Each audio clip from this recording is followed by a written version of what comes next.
Oui, alors bonjour à tous. Le webinaire va commencer dans, disons, 2 minutes. On va juste laisser le temps à tous de pouvoir se connecter.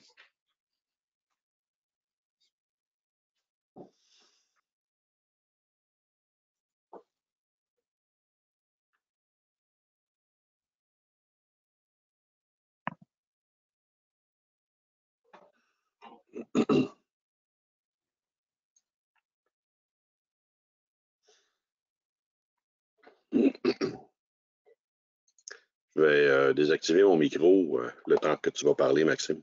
Oui, parfait. Maxime au carré. Oui.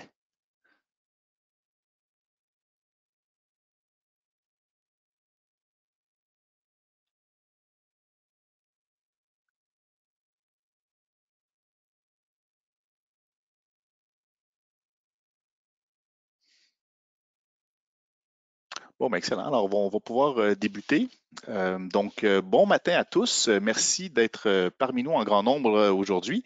L'équipe d'infrastructure civile de Solicad vous souhaite la bienvenue et nous sommes très enthousiastes là, de vous présenter notre tournée sur les solutions en infrastructure, d'autant plus que cela fait un certain temps là, qu'une présentation abordant ces thématiques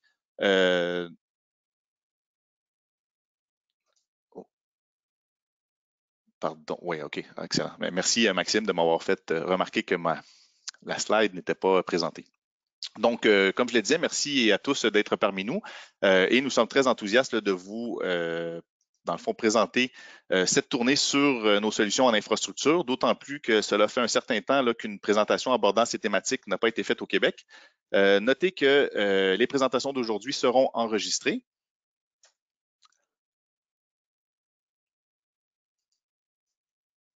Donc, petit agenda aujourd'hui, puisqu'évidemment l'objectif initial était de faire 2 journées de présentation, une à la Ville de Québec et une à Montréal, afin de vous rencontrer en personne et également de vous présenter notre toute nouvelle équipe infrastructure génie civil pour le Québec. L'agenda d'aujourd'hui va débuter par une brève présentation de SolidCAD, de la compagnie, pour ceux et celles qui ne connaissent pas, et suivi d'une présentation des membres de la nouvelle équipe infrastructure au Québec. Je céderai ensuite la parole à mes deux collègues, là, Maxime Carrier et Martin Côté, pour les démonstrations.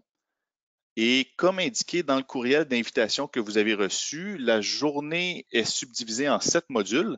Cette façon de procéder, dans le fond, va nous permettre de pouvoir facilement enregistrer chacun des modules et de vous faire parvenir les liens par la suite.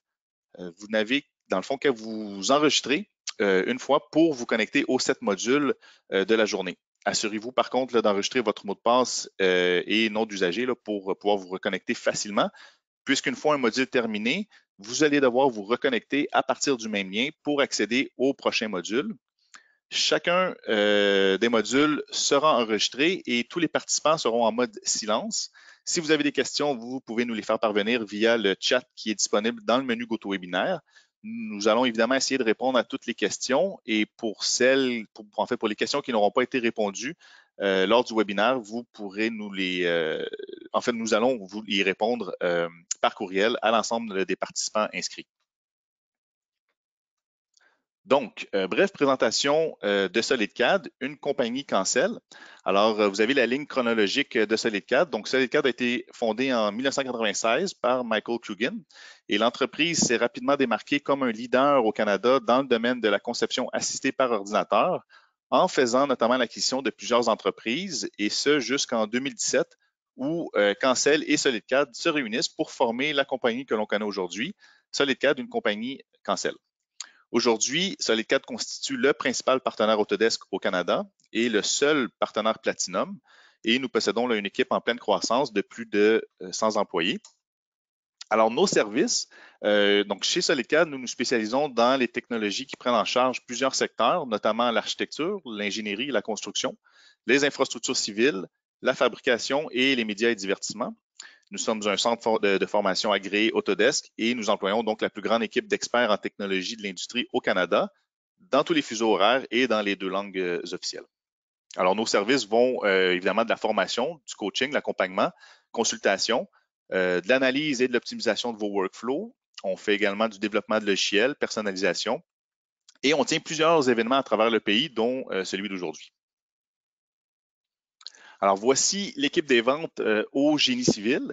Pour le Québec, vous avez 2 directeurs de compte pour vous servir. Alors, je me présente, Maxime Grimard, je suis votre directeur de compte d'industrie et je travaille en étroite collaboration avec Louis Robin. J'ai joint de mon côté l'équipe infrastructure génie civil de SolidCAD au début du mois de décembre 2019, après avoir travaillé plus de 5 ans pour une PME qui se spécialisait dans les domaines de la géomatique, des systèmes d'information géographique, gestion d'actifs et solutions Autodesk. Donc, je vais maintenant céder la parole à Louis pour qu'il puisse se présenter à son tour. Alors, Louis. Oui, bonjour à tous. Donc, tout comme Maxime, ben, je suis aussi associé donc à toute la clientèle au niveau du Québec. Je m'occupe principalement du domaine du génie civil et des infrastructures. Pour la plupart d'entre vous, ben, vous me connaissez pas mal déjà, je crois. J'ai travaillé plus de 18 ans chez Consortec avant de faire le parti du transfert chez SolidCAD en novembre 2017. Le but était pour assurer, entre autres, la continuité de la division du génie civil et d'infrastructure. Donc, n'hésitez pas à communiquer avec moi ou Maxime pour tous vos besoins en solutions logicielles, formation, coaching, perfectionnement ou en encadrement de projet. On va être certainement en mesure de vous aider puis vous conseiller. Donc, je vous souhaite un très bon webinaire. N'hésitez pas à poser vos questions. On va tenter d'y répondre, comme Maxime l'a dit tout à l'heure, live ou par la suite. Ça risque d'être plus facile. Donc, je te redonne la parole, Maxime. Oui, merci Louis.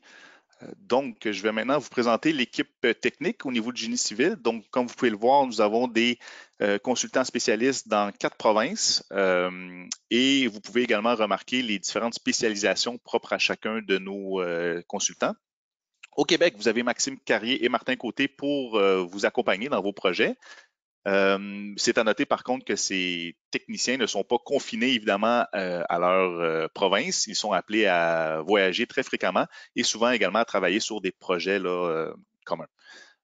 Donc, sans plus tarder, je vais donner le contrôle finalement à mon collègue Maxime Carrier pour nous présenter le premier webinaire de la journée, Quoi de neuf avec Civil 3D et InfraWorks, d'une durée de 45 minutes. Donc, Maxime, tu devrais avoir le contrôle à l'instant.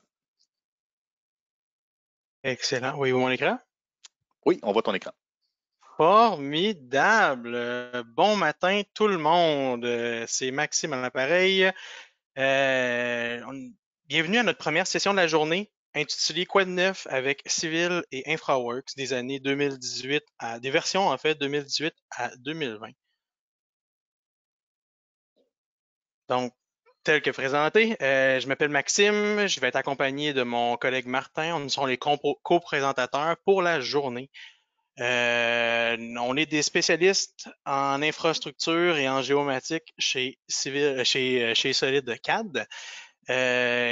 Comme Maxime Grimard nous l'a mentionné tout à l'heure, n'hésitez pas si vous avez des questions à utiliser le chat room ou la section questions. On va tenter d'y répondre aussitôt que possible. Si c'est pas moi qui présente, Martin va répondre à vos questions et vice-versa. Donc, n'hésitez pas. Je suis toujours là. N'hésite pas à intervenir, Martin. Au-dessus des épaules de Maxime. Donc, commençons dans le vif du sujet. Depuis 2018, de 2018 à 2020, en fait, il existe un nouveau type de fichier. En passant de la version 2017 à 2018 ou de 2013 à 2018, il y a des gros changements au niveau de la programmation de vos fichiers DWG. En fait, de 2018 à 2020, ce qui est intéressant, c'est qu'avec le même fichier, il y a une belle interopérabilité. Il y a une interopérabilité, une rétrocompatibilité de vos objets civils de 2018 à 2020. Malheureusement, les objets civils, les objets AutoCAD, c'est autre chose. Les objets civils ne sont pas rétro-compatibles avec les versions antécédentes. Donc, c'est à considérer si vous avez à interagir dans un dossier d'un client où vous aviez différentes versions à la maison ou au travail. Ce que ça implique, c'est si jamais vous sauvegardiez vos fichiers d'une version antérieure à 2018 dans une dernière version, malheureusement, ceux qui vont utiliser la dernière mouture des fichiers seront incapables de créer ou d'éditer les fichiers. Donc, c'est à considérer lorsque vous allez travailler avec les versions les plus récentes. Toutefois, de 2018 à 2020, vous pouvez vous jaser autant que vous voulez, il n'y a aucun problème.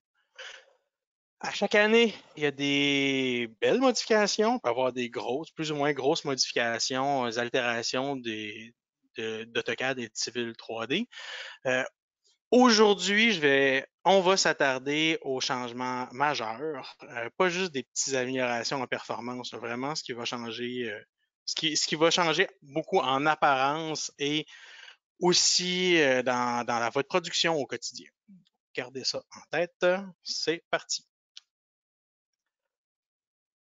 Pour débuter, eh bien, dans la version 2020, il y a des gros changements au niveau de l'interface. Un thème plus sombre, une refonte des icônes presque en entièreté pour que les nouvelles hautes résolutions, notamment les résolutions 4K, puissent supporter la nouvelle mouture des icônes.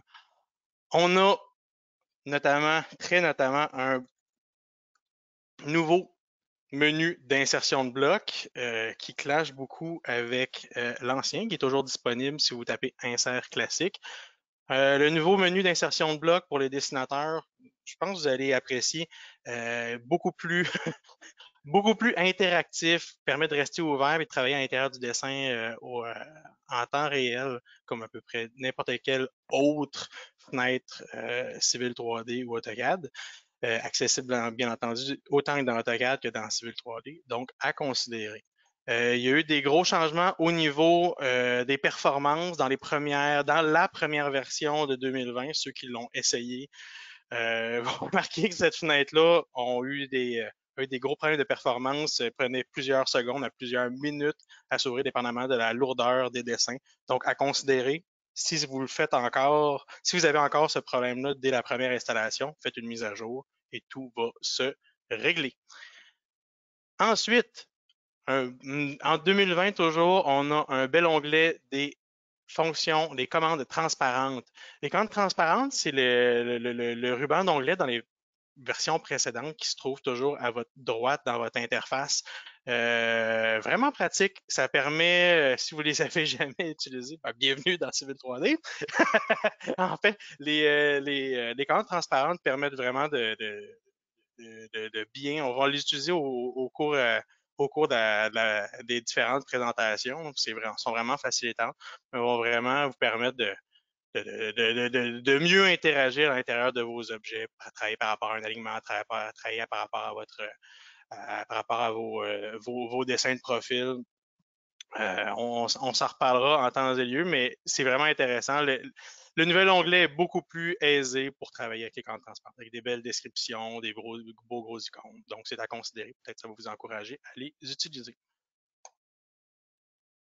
On aurait aussi l'accès à Dynamo. Dynamo, si on sélectionne l'onglet Gérer, est un logiciel de scriptage visuel. Ça permet, dans ce cas-ci, ça va permettre ça provient de Revit, en fait. C'est une adaptation de Revit vers AutoCAD et Civil 3D qui est tout récente. Et ça permettait initialement dans Revit, tout comme dans Civil 3D, de faire des automatisations de tâches. Donc, par exemple, je pourrais ouvrir mon.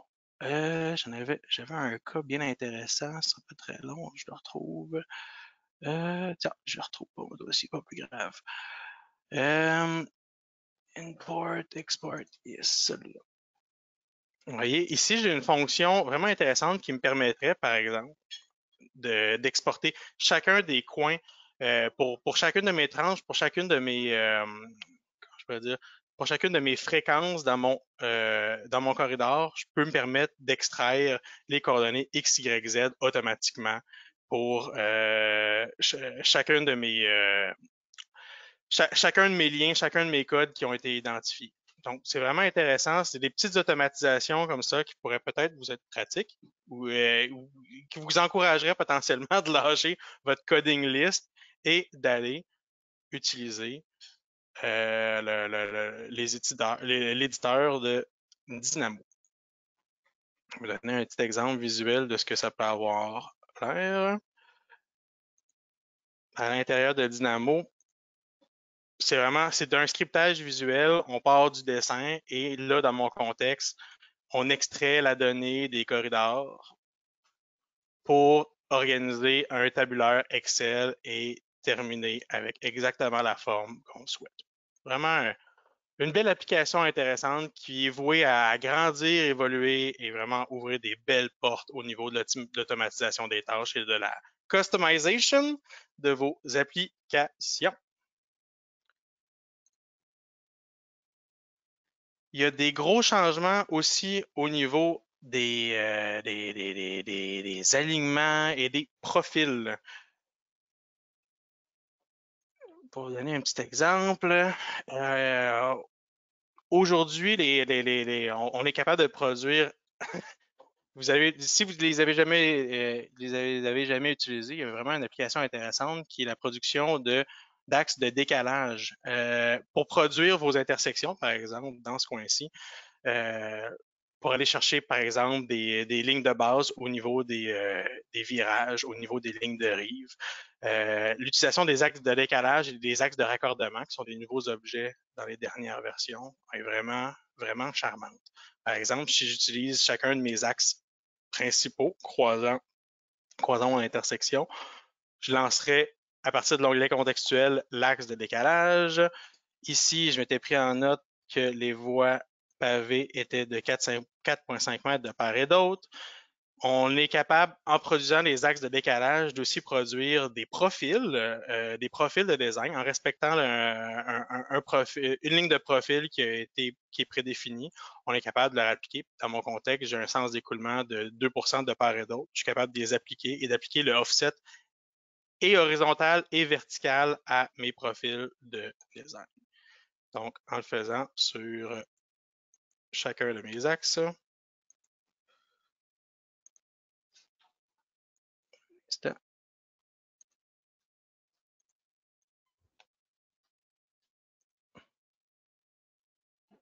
très long.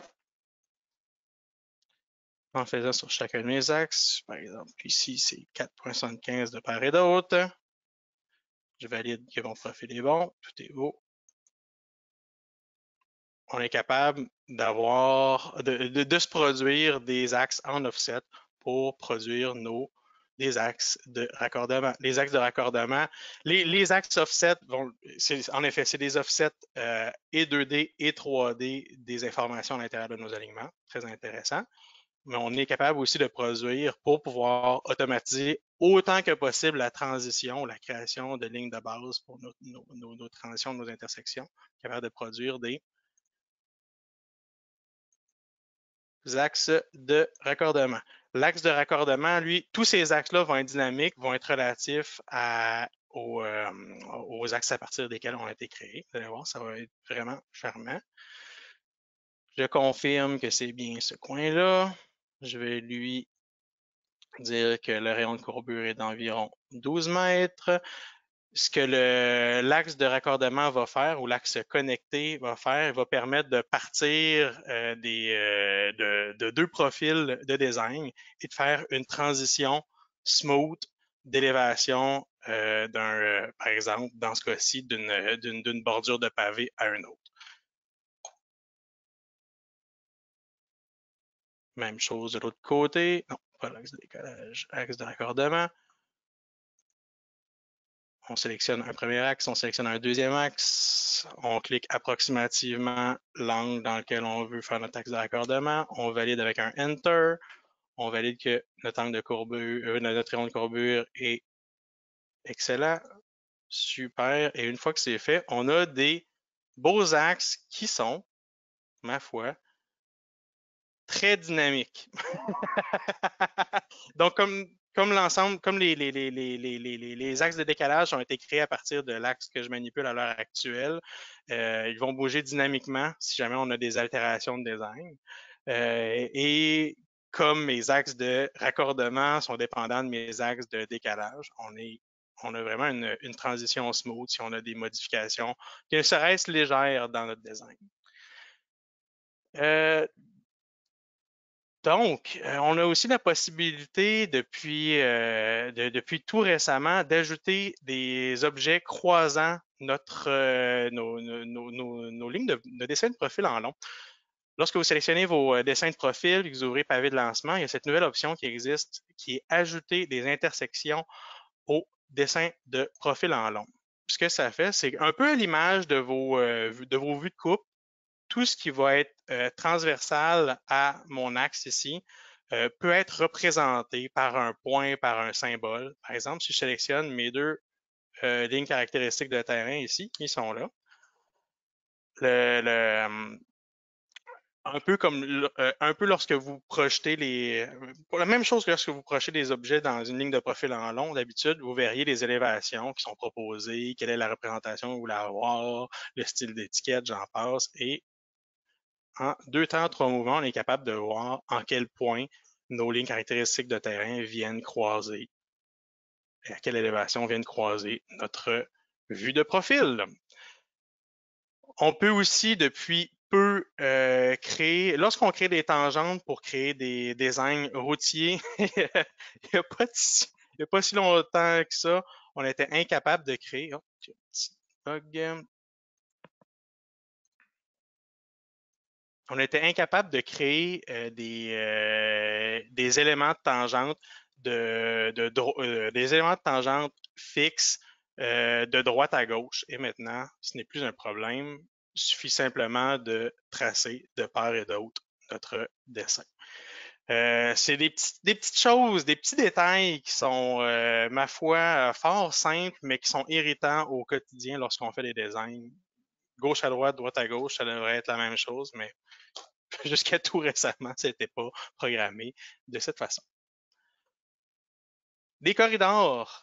Au niveau des corridors, il y a quelques outils de création qui viennent vraiment plus ou moins changer la game. Les plus légers d'entre eux seraient, par exemple, la possibilité de créer des corridors routiers à partir de break lines. Donc, fondamentalement, lorsqu'on crée un corridor routier, on a un axe horizontal, on a un axe en 2D, on a un profil de design en élévation. Notre feature line, elle a tout ça à l'intérieur, un peu comme une polyline 3D, elle a toutes les composantes 3D à l'intérieur. Donc, depuis peu, si je voulais créer un corridor ou un projet 3D, j'ai l'option non seulement de travailler avec des axes et des lignes de profil en long, mais aussi avec des lignes caractéristiques de terrain.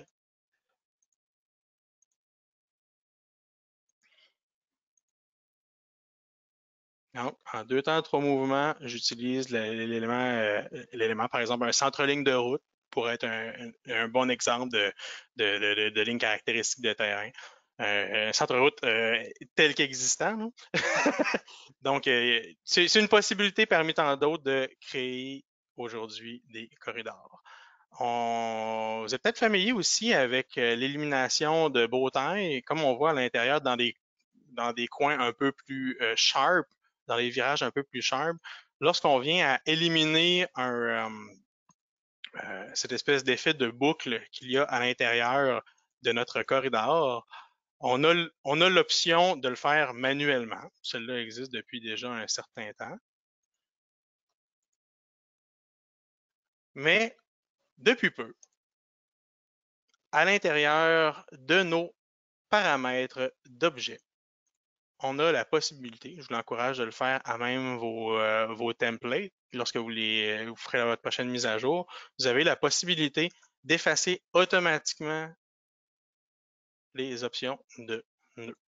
Donc, à considérer. À considérer. Il y a aussi, dans les dernières versions, Autodesk a mis à votre disponibilité dans le dossier suivant les sub-assemblies à l'intérieur de votre installation par défaut de Civil 3D, notamment Civil 3D 2020, des fichiers, des sub-assemblies qui sont éditables, ouvrables, travaillables à l'intérieur de sub-assembly composer. Je ne m'attarderai pas trop à SubAssembly Composer. Mon collègue Martin va en parler davantage au courant de l'avant-midi. Mais avoir ça ces références-là à portée de la main vont être extrêmement aidantes à travailler, personnaliser. On travaille déjà avec quelque chose de concret là, avec ces fichiers-là. Ça va être vraiment aidant pour vous d'apprendre et de cheminer avec SubAssembly Composer. Donc, un autre outil aidant disponible depuis peu. À l'intérieur de Civil 3D, toujours, il y a le nouvel onglet Collaborate. Collaborate est un bel ajout pour Civil 3D. Il vient permettre de partager à partir d'un browser web, notamment avec je vais aller voir à partir des vues partagées, les share view. On est capable de voir à partir d'un browser web ou de consulter, non seulement de consulter, mais de partager à des collègues, d'autres intervenants, en fait, notre dessin, l'ensemble du contenu de dessin, et on est capable, par exemple, dans ce cas-ci, d'écrire des commentaires. Si on est moindrement connecté à dès qu'on est connecté à un account Autodesk, on est capable de produire, par exemple, des commentaires, de les publier. Ils sont disponibles pour les utilisateurs à l'intérieur des ShareView. On les voit. Ils sont partagés à tous les intervenants à l'intérieur des ShareView. L'utilisateur va pouvoir naviguer à l'intérieur du dessin sans l'usage d'un produit Autodesk, sans avoir à avoir un abonnement auprès des produits Autodesk, simplement pouvoir se connecter, simplement en se connectant au lien partagé, on est capable d'accéder à l'ensemble des vues de plein profil. On a quelque chose de vraiment formidable avec cet outil-là, ne serait-ce que pour la présentation sur le fly, travailler avec une tablette lorsqu'on va présenter des plans des clients ou d'autres intervenants ou d'autres collègues. On peut prendre même des mesures à l'intérieur, snapper, tout est à l'échelle. C'est vraiment intéressant à explorer davantage. Maxime, Oui. est-ce qu'on peut voir un dessin en 3D avec ça? À ma connaissance, non. Okay. Dans les shared views, c'est simplement en 2D. Vous voyez, il n'y a pas de, je veux pas dire, il n'y a pas de panne, mais il n'y a pas d'orbite. Tandis que je vais sauter à ça un peu plus tard. Lorsqu'on va être avec InfraWorks, là, on a pleinement accès à la 3 dimensions. Mais je vais vous revenir là-dessus. Ce n'est qu'un tease. Je vais vous revenir là-dessus. Ça répond à ta question, Martin? Good. Oui, Toujours. Oui, c'est beau, parfait. Toujours dans l'onglet collaborer, chose intéressante, c'est la comparaison des fichiers DWG. Un petit outil pratique, ma foi, simplement pour valider s'il y a des gros changements, par exemple, vous avez un fichier, vous avez des révisions, vous avez plusieurs versions, vous voulez faire une validation rapide de ce qui a bougé ou de ce qui a changé. L'outil collaborer vous permet par exemple, je compare un fichier dans une première mouture à un fichier un peu plus complet. Il va vous permettre de comparer visuellement un fichier par rapport à l'autre. Quels sont les facteurs qui ont changé? Bon, je vais refaire réapparaître un instant. On va être capable de voir, d'estimer, d'évaluer, même de changer les couleurs de ce qui a changé ou pas. Donc ici, l'analyse de comparaison des fichiers DWG valide que tout ce qui est en vert, c'est ce qui est nouveau à l'intérieur de mon dessin actif. Ce qui est en rouge, c'est ce qui est unique au dessin comparé. Et ce qui est en gris est ce qui est finalement ce qui est commun entre les deux dessins. Un petit outil intéressant pour faire des validations rapides des contenus des dessins. On a aussi des outils, pour en terminer sur le Collaborate, on a aussi des outils de publication de surface. Ce sont des outils qui permettent de partager une ou plusieurs surfaces dans les projets BIM 360. Martin va pouvoir vous en parler davantage dans sa présentation sur les outils BIM 360 aujourd'hui.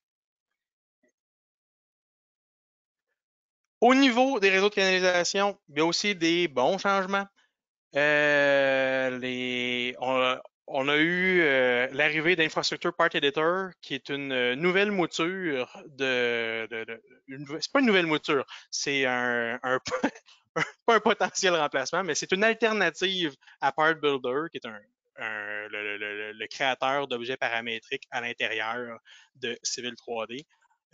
Infrastructure Part Editor vient jouer d'une collaboration avec Inventor, donc peut avoir on a une interface qui est mise à jour, qui est moderne et qui permet une très grande aisance à travailler avec des fichiers paramétriques.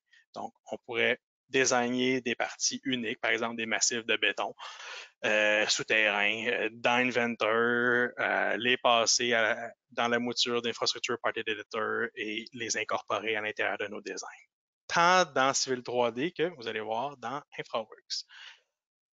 On a aussi la possibilité de reconnecter facilement les canalisations qui ont été détachées, que ce soit dans un processus d'importation qui a été problématique ou simplement une erreur de clic. En quelques clics, on est capable de reconnecter sans problème au sein d'un même réseau des éléments de canalisation ensemble. Il existe aussi avec avec les derniers catalogues de composantes de Civil 3D, on est capable de spécifier des points de connexion sur nos structures. Ça peut être un peu plus facilitant si on veut une meilleure représentation, une représentation un peu plus réaliste des connexions faites sur nos chambres, sur nos regards, sur nos structures souterraines. On a un choix maintenant sur les canalisations suppression, les représentations des connexions, par exemple, lorsqu'on a des vues de profil. Il y avait peu de choix avant et maintenant on a vraiment voulu approfondir la section connexion notamment. Et pour terminer sur les réseaux de canalisation, les styles de bande peuvent maintenant afficher des informations stratégiques sur les canalisations sous pression.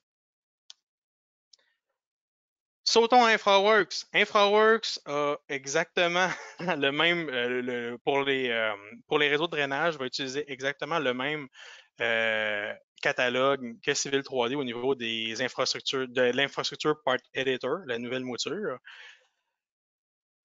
Vraiment aidant, vraiment, on a vraiment l'idée, le pouvoir des objets paramétriques à l'intérieur d'InfraWorks a pris son envol vraiment avec la collaboration avec Inventor et on le ressent sur plusieurs fronts, tant sur le drainage que sur des éléments de pont, par exemple.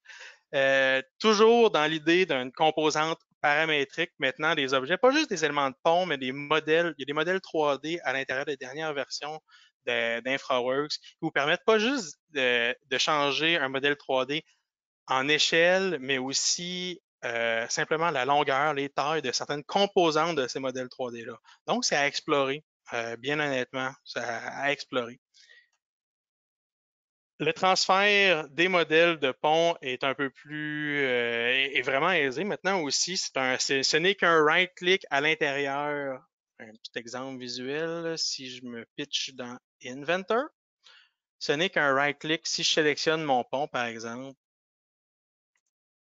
on a possibilité d'immédiatement l'envoyer en Revit avec l'ensemble des paramètres composés qui composent mon pont. C'est là dans mon contexte ici, dans mon viaduc.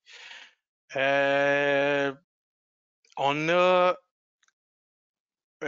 a aussi une belle collaboration au niveau de l'importation des routes à composantes, directement importées en corridor maintenant à l'intérieur de Civil 3D. La route que je vous ai présentée là avec mon petit viaduc, si je vous en montre un petit extrait à l'intérieur de Civil 3D, voici, j'ai le résultat est quand même impressionnant. Les routes sont importées en corridor. Qui dit route dit profil type. Donc, chacune de mes routes de composantes, en respectant chacune des composantes, a produit un profil type avec remblai, déblai, largeur de pavé, épaisseur de pavé, épaisseur de voie.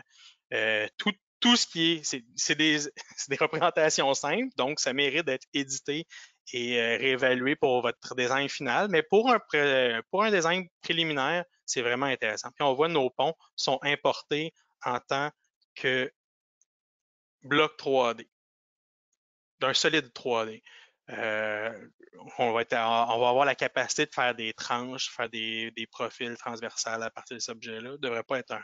Ça ne devrait plus être, ça devrait être extrêmement aidant là, pour la mise en place et pour le design au niveau du partage, de la présentation des données et du design final. Et pour terminer, sur les options générales d'InfraWorks, les Shared View, je vous ai teasé tout à l'heure avec celle-ci. Les Shared View sont aussi disponibles tant pour Civil 3D que pour InfraWorks. Moi, dans mon contexte, je m'étais publié un autre viaduc à l'intérieur de mon browser, un petit viaduc que j'avais modélisé à Repentigny.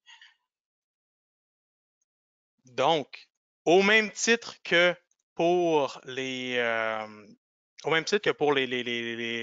share views de Civil 3D, on peut naviguer, visualiser, décomposer, potentiellement éteindre certaines couches, aller utiliser dans ce contexte-ci des bookmarks pour aller zoomer à des endroits stratégiques si jamais vous voulez aider votre client à aller naviguer à l'intérieur de l'interface pour visualiser, par exemple, un design 3D que vous avez produit.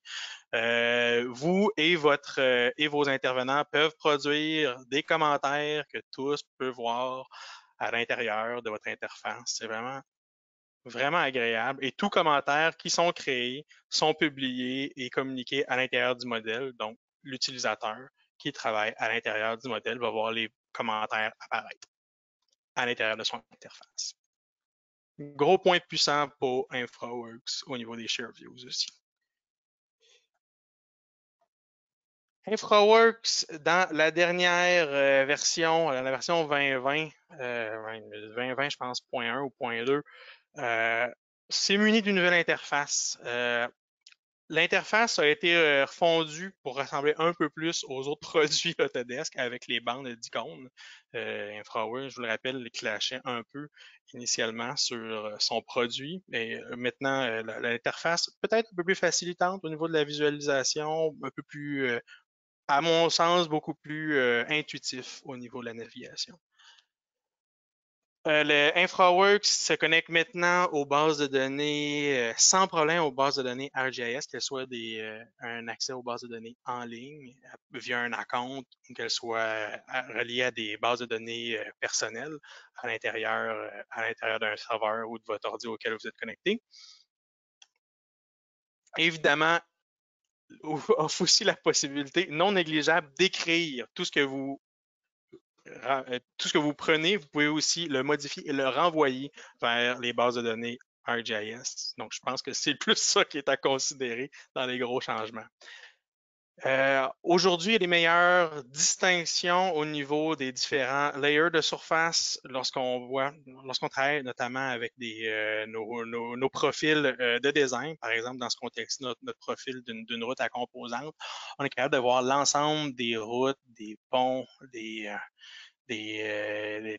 surfaces nivelées qui viennent altérer le terrain naturel. Donc, à considérer lorsqu'on fait des designs.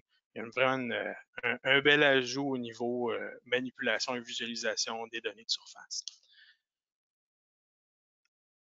On est aussi très bien connecté avec les outils BIM 360 maintenant. Dès l'ouverture d'un projet, on nous propose de créer soit localement notre modèle InfraWorks ou de le créer directement sur BIM 360 pour pouvoir travailler en partage, en collaboration avec des collègues et d'autres intervenants.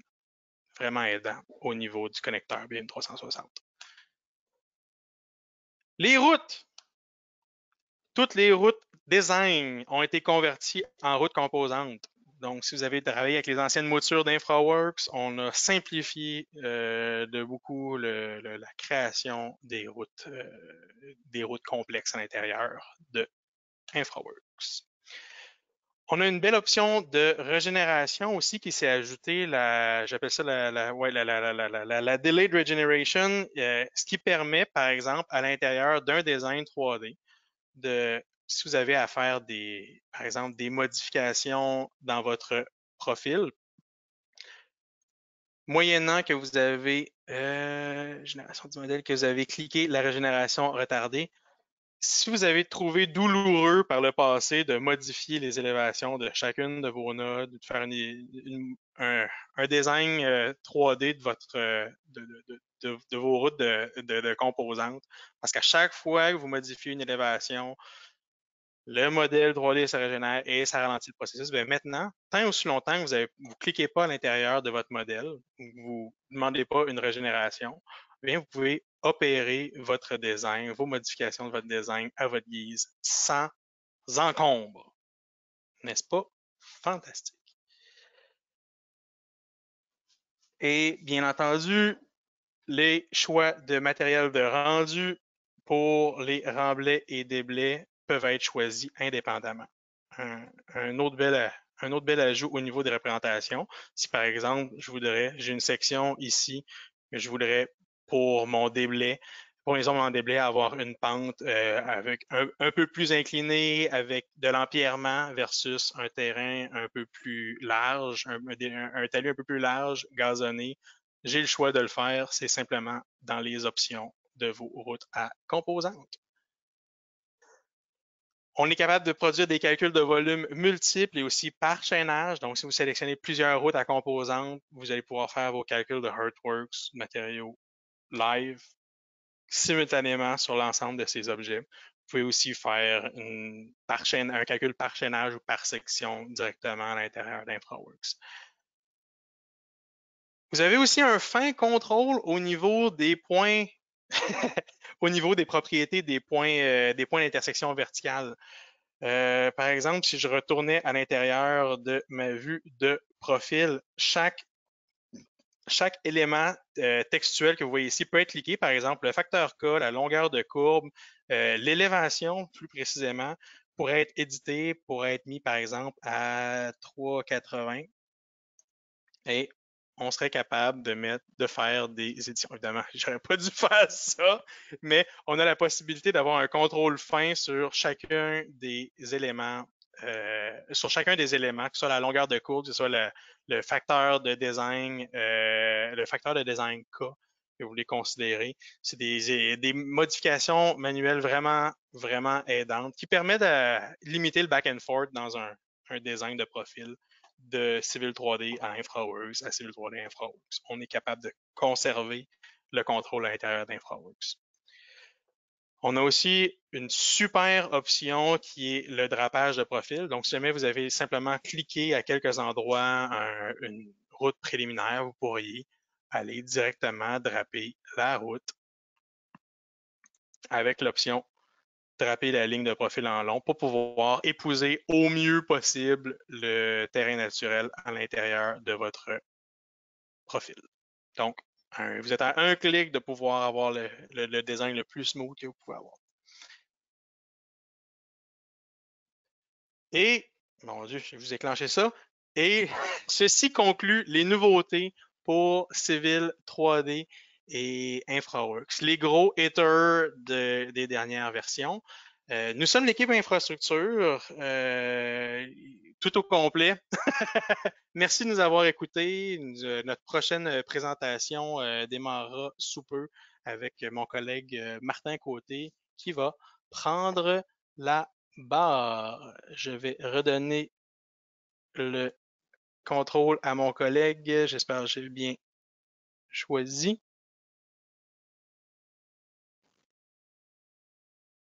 Oui, parfait. Merci. Merci. Maxime, pour cette première présentation. Donc, je rappelle à tous, nous allons tous devoir se déconnecter du présent webinaire pour se reconnecter au prochain, toujours en utilisant le même lien que vous avez utilisé là, pour vous connecter au premier. Le prochain webinaire va débuter à 10 heures et il sera d'une durée de 20 minutes par Martin Côté. Alors, merci encore une fois d'avoir participé en grand nombre à ce premier webinaire d'une série de 7 et au plaisir de vous revoir au prochain. À tout à l'heure.